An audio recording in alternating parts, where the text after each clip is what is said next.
Nepsyessä morjesta.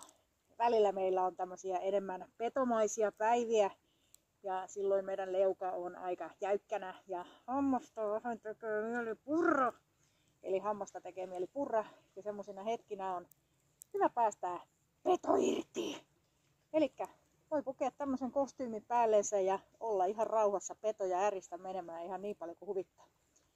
Kannattaa vähän pistää jalkoja tälleen joustolinkkuun ja kädet tälleen petomaiseen asentoon ja sit vaan äristä menemään.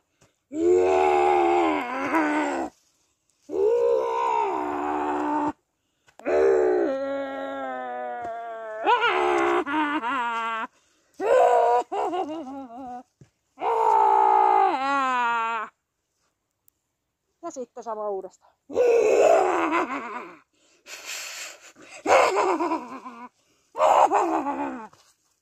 Ja hetken päästä kun on ärissy, niin se semmonen jäykkä, ahdistunut olotila poistuu.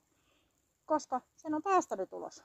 Meidän elimistö menee herkästi taistele- tai pakenemoodiin. Ja silloin kun me päästetään se aggressio ulos, myös se hädän tunne häviää. Nepsyillään!